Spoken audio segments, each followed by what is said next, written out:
My Lords, this bill produces comfort for Chancellors, even though the OBR acknowledges that there are shortcomings to its work. Right at the outset, can the Minister explain why the bill does not permit the OBR to publish forecasts at its own volition or at the request of parliamentary committees? Why that particular restraint?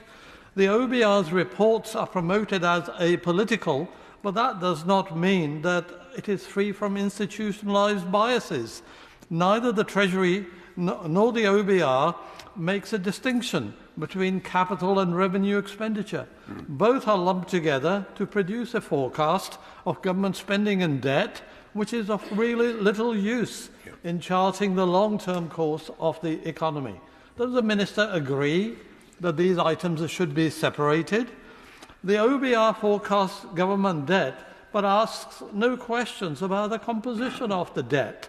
For example, the government debt includes Treasury bills and gilts held by the Bank of England Asset Purchase Facility, which amount to £643 billion.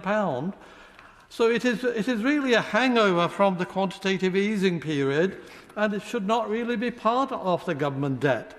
The left hand of the government creates the money, then the right hand buys the Treasury bills with it, and somehow 643 billion turns up as a government debt. I can't see any economic logic to this, and this really constrains the government policy options. So hopefully the Minister can explain why the government is content for this overstatement of its debt. It really ought to be looked at. The OBR asks a few searching questions and rarely steps beyond the conventional. With apologies to philosopher Bernard Russell, I am reminded of the story of the inductivist Turkey, which became famous for its forecasting abilities. It collected daily data, noted the times when the flock was fed and watered. Soon it began to predict when the daily feeding and watering events would occur. Everybody was in awe, and it became a celebrity. The OBR of the Turkey world checked the calculations and confirmed that the predictions were accurate. But some had different questions. They wanted to know why they were fed and watered every day. Why are they weighed every day? Why are they caged? Why is it that some are taken out and never ever seen again?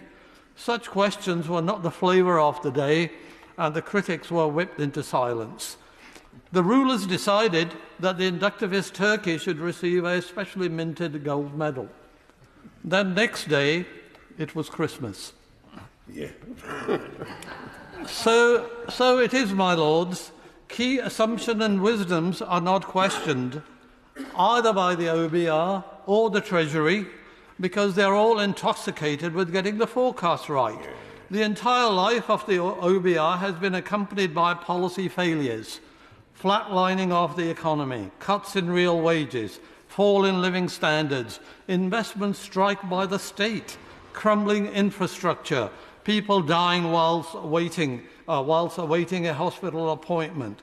The OBR never looks at the multiplier effect of the Treasury assumptions or composition of the government debt. But Chancellors are still comforted because somehow the OBR said everything is okay. If authentication of financial forecasts by so-called independent parties is so desirable, then why does the government not apply the same logic to other arenas, such as pensioner poverty, child poverty, income and wealth inequalities, mental health and social care targets? Perhaps when the Minister is replying, he can explain the political indifference to the social squalor created by relying upon forecasts. Thank you.